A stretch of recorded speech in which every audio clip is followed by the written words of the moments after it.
Oh, the Rat King. The 2012 TMNT Rat King. Divisive. Yeah. I'm divided already.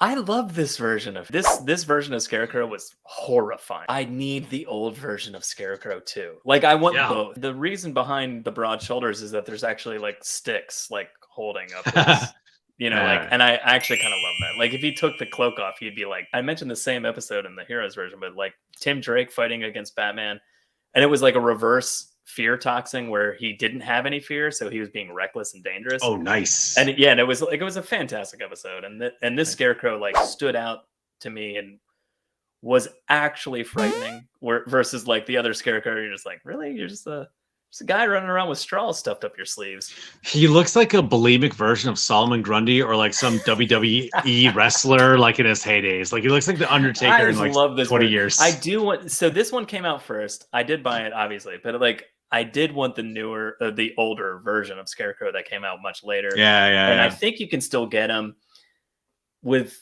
mild price markup, but like, this is one that I actually do want both versions. But yeah, Scarecrow for me, this is a really solid Scarecrow figure. Look, I'm just gonna pause right there. Can you just address the elephant in the room with the horrible baby doll and get her out of the way, please? I'm tired of like being. I'm literally distracted by her every time I look away from what we were talking about in center. Can you just? There's an interesting story behind why I own a baby doll figure. Is it because of your wife? No, it's because she came with Croc. Oh, that makes sense. That actually makes sense. All right. Episode where like they like kind of became friends, sort of in a weird way, but and they kind of teamed up.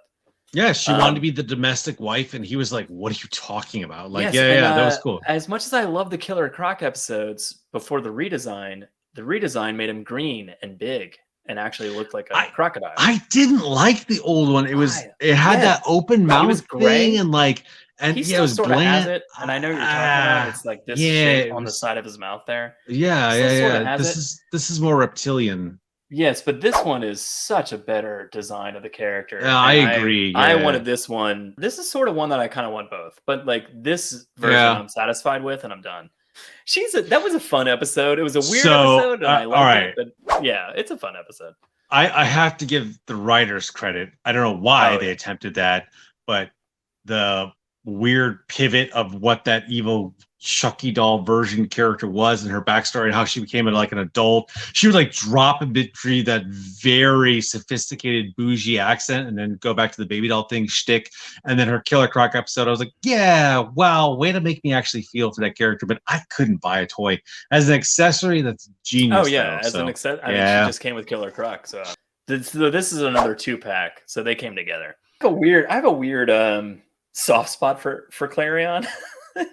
I don't know why. I just like love that insane and scary magic using child. And I don't know, but for some reason I'm just like, I love this. I'm buying it. So it's just a random one-off episode of Batman where Clarion takes over Etrigan and just pits him against Batman. It's a really good episode because Batman's not like a big magic character, so like when you throw the magic stuff in, it kind of made it kind of fun. But no, man, he calls on Constantine whenever he needs help with that stuff. And last but definitely not least, we have the Batmobile. Hasbro should do with HasLabs and just put it up for sale. Man, I was just about to say the same dig, man. This cost $200-ish, I think, at the time. I don't remember exactly, but like, a sizable amount of money. So fantastic. There's like actually stretchy seatbelts in here that like go around the figures. Like the safety first. The tail lights light up. The headlights light up. It's 2 feet long, like good grief. It's so iconic. That is my favorite Batmobile. In the intro of the show, when they have that long angle cut to it when they're looking like at an angle down the front of the hood, and it accentuates how long that engine block is. And like, what is that? A V20? Yeah. There you go. What a beast. What a honking chunk of machinery. Like the wheels are rubber and they pivot in the front. Parking lights are glowing. Cool. That's so good. That's all you want to show the Batmobile? Really? Okay, cool. Do you want to do more? I don't know. I'd play with that thing for an hour. All right, last little bit here. We'll show the interior of it. Ooh, it's like a spaceship. The steering wheel moves. Like